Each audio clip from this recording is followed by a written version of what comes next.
Sir రేపు నుంచి కూడా ఏపీ ప్రభుత్వం కొత్త మద్యం పాలసీని తీసుకురాబోతుంది. దీని మీద మీ అభిప్రాయం ఏంటంటే మీరు ఏం చెప్తారు? కొత్త మద్యం తీసుకొస్తుందని చెప్పినారు. రాజధాని కట్టాలా, మెయిన్ రాజధాని కట్టాలంటే డబ్బులు కావాలా ఏంటి?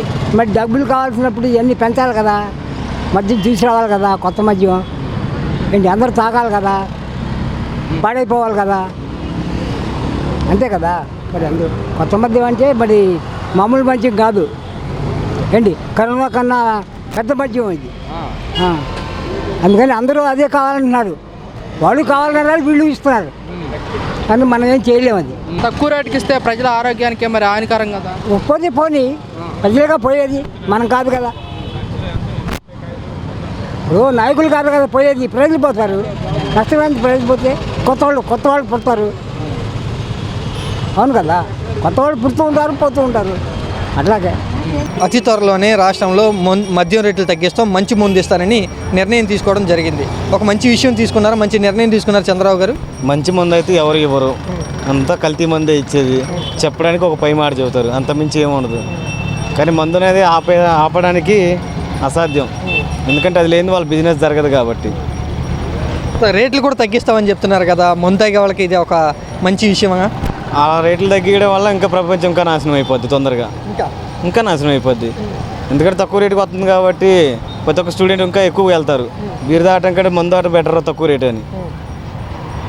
న్యాచురల్గా పాడైపోద్ది, వ్యసనం అయిపోద్ది. ఇంకా ఎంత తాగేవాడు అంతే తాగుతాడు, ఇంకా అంతకంటే ఇంకెక్కువ ఏం తాగుతాడు అంటున్నారు. అంతకంటే ఎక్కువ తాగుతాడు, ఎందుకంటే తక్కువ రేటు కదా, ఇంకా తాగుతాడు. ప్రతిసారి 250 పెట్టి 350 అంత పెట్టి కొంటారు, దానికంటే ఇంకా తక్కువ తాగుతాడు. ఎందుకంటే ఎక్కువ పెంచుకోవడం వల్ల వాడికే హెల్త్ లాస్ అవుతాడు. నాణ్యమైన మద్యం ఇస్తామని చెప్తున్నారు కదా చంద్రబాబు గారు. నాణ్యమైనది ఎవడు ఇప్పుడు ఎమ్మెల్యే అయినా ఎవడైనా సరే, ఒక ముఖ్యమంత్రి అయినా సరే ఎవడైనా ఇవ్వడు. ఎందుకంటే వాడు నాణ్యమైనది ఇచ్చిండు అనుకో, వాడే లాస్గా ఇవ్వరు. జగన్ గారు ఇచ్చిన మందు కానీ, లేకపోతే ఆయన ప్రభుత్వంలో ఉన్నప్పుడు అమ్మిన మందు కానీ నాణ్యంగా లేదు, నాసిరకంగా ఉంది, దానివల్ల ఎక్కువ మంది రోగాలు పాలవుతున్నారు, అనారోగ్యం పాలవుతున్నారంటూ విమర్శిస్తున్నారు కదా చంద్రబాబు గారు. అందులో ఒకటి గుర్తించాల్సింది ఏంటంటే, ఒక మందు అనేది ఒక క్వాలిటీగానే ఉంటుంది అందరిది ఎవరైనా, కానీ ఎవరు దాన్ని ఎక్కువ చేయరు, తక్కువ చేయరు. అంటే ఏంటంటే వాళ్ళ రాజకీయాల వల్ల వాళ్ళది అది బాగాలేదు ఇది బాగాలేదు అని చెప్పేసి ఒకరికొకరు గొడవల వల్ల చెప్పుకుంటారు, కానీ సంథింగ్ అలా అయితే ఏమి ఉండదు. ఎవరు అడిగి అలా మందు రేట్లు తగ్గితే ఇంకా మందు ఎక్కువ తాగుతారు, ఇంకా చాలా దెబ్బతింటారు. ఇక్కడ చంద్రబాబు గారు అతి త్వరలోనే ఏపీలో నాణ్యమైన తక్కువ రేటుకే మద్యాన్ని అందిస్తానంటూ నిర్ణయం కూడా తీసుకోవడం జరిగింది. మంచి నిర్ణయమేనా? మంచి నిర్ణయం కాదు. ఆ మందు అసలు అవసరమే లేదు. మందు అనేది అవసరం లేదు.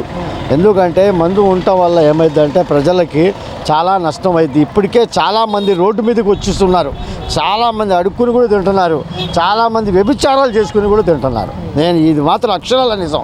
నేను కళ్ళారా చూస్తున్నా. డైలీ రోజుకు ఒక 100 మంది ఆడోళ్ళు బయటికి వెళ్ళి ఏదేదో చేసుకొని తెచ్చుకుంటున్నారు. ఇది చాలా చాలా ఘోరంగా ఇంకా ముందు ఇంకా గలీజ్గా ఉంటుంది. నాకు మాత్రం తెలిసినంతవరకు నా అనుభవంలో చెప్తున్నా. ఇది చాలామంది నా అనుభవంలో ఇది జరిగింది. నేను చూస్తూ ఉండగా చాలామంది, ఎంతమంది తెలుసా ఆడవాళ్ళు ఏంటి, ₹1 లేక మొగుళ్ళు తెచ్చుకోలేక డబ్బులు ఆదాయం సాలక బయట కూడా వీళ్ళు కూడా బయటికి వెళ్ళి ఏదో విచారాలు చేసుకొని అవి తీసుకొని వస్తున్నారు ₹1. కానీ అది మంచి పద్ధతి కాదు, అది మంచి సమాజం కాదు అది. ఎందుకంటే నలుగురిలో మంచి సమాజంలో బతకాలా, మంచిగా ఉండాలా. చేసేవాళ్ళు లేకపోతే మద్యం తాగి అలవాటు ఉన్నవాళ్ళు తక్కువ రేటుకే నాణ్యమైన మద్యం వస్తుంది అనుకుంటారు కదా. మద్యం తాగి డబ్బులు అన్నీ అవుదనుకుంటున్నారు బయట. ఈ ఇంటికి వెళ్తారు వీళ్ళు.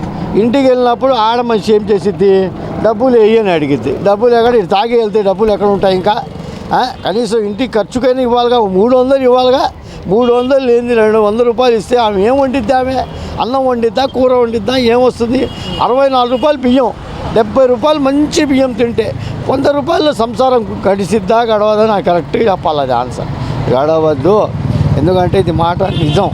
ఇది చాలా ముందు చాలా జాగ్రత్తగా ఉండాలా. ఇది చంద్రబాబు నాయుడు గారి మద్యం అనేది చాలా ఆదాయం వచ్చేది దానివల్ల కదా. చాలా ఆదాయం వచ్చేది దానివల్ల అనుకుంటే మనం ఆదాయం రకరకాలు చాలా దాని మీద వస్తాయి. ఐటీ ఉంది, అన్నీ ఉన్నాయి, దాని మీద వస్తాయి. కానీ ఇది పద్ధతి కాదు. ఇప్పుడు ఉన్న పరిస్థితికి ఇది మంచిది కాదు నాకైతే తెలిస్తే ఇప్పుడు మందు వదలటం అనేది చాలా తప్పు అనుకుంటున్నాను నేను. వదలకూడదు, ఆయన పెట్టకూడదు. ఆ మంచి మందు వద్దు, చెడ్డ మందు వద్దు. అసలు మందు తీసేస్తే మంచిది. మద్యం ఇస్తానంటే వాళ్ళకి సంతోషం, హ్యాపీయే కదా. వాళ్ళకి సంతోషం కాదంటల్లా. ఎందుకంటే ఒకటి తాగేవాడు 2 తాగుతాడు, రోడ్డు మీద పడిపోతాడు. లాభం ఏముంది? అంతే కదా.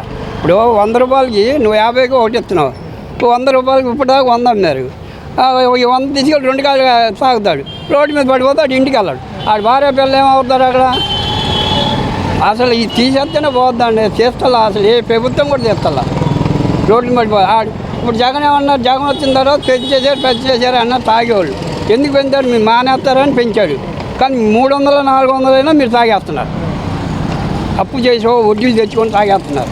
ఎందుకు తాగాలని ఆయన అన్నాడు, మీరు తాగేస్తున్నారు. తాగకపోతే ఎలాగ అన్నారు. అందుకే జగన్ అక్కర్లేదు అన్నారు. గుద్దారు.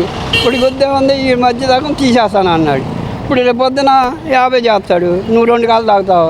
ఆ జగన్ గారు 150 అమ్మేప్పటికి నువ్వు 300 150 పెట్టి 3 కాళ్ళు తాగుతావు. పొద్దున్న తాగే మధ్యాహ్నం సాయంకాలం భార్య పిల్లలు ఉసూరు అని ఇంటికాడ ఉంటారు, నువ్వు రోడ్డు పక్కన ఉంటావు. ఏం లాభం? ఏదైనా ఒకటే అయింది. ఎంతైనా తాగబోద్దు. 500 చేసినా, ఇప్పుడు చంద్రబాబు 500 చేసినా తాగుతారు.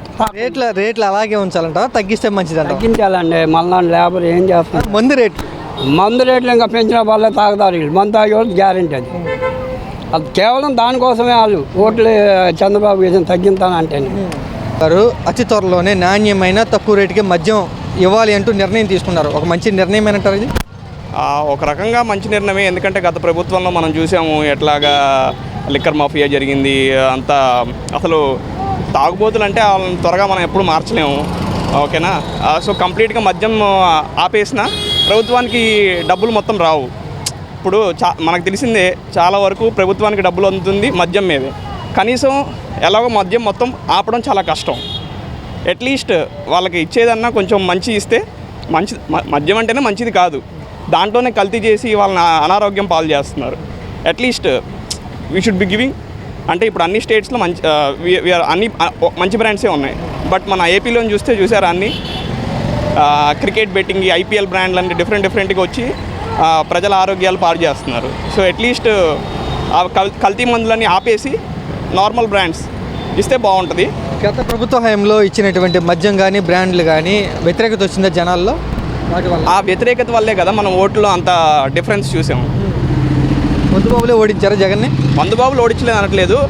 ఓన్లీ మందు ఒకటే కాదు, జనాల మీద వ్యతిరేకత బాగా వచ్చింది గత ప్రభుత్వం చేసిన పాలన. ఇప్పుడు నాణ్యమైన మద్యం తక్కువ రేటుకి ఇస్తానని మద్యం అంటే ఎక్కువగా వినియోగం పెరిగే అవకాశం ఉందా?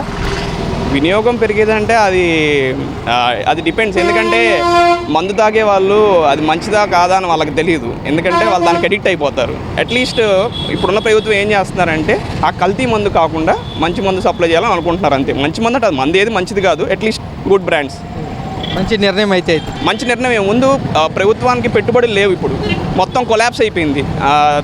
అట్లీస్ట్ గత ప్రభుత్వంలో మనకి ఏపీ క్యాపిటల్ అంటే చెప్పడానికి లేదు. At least now we have a capital Amaravati and it is developing.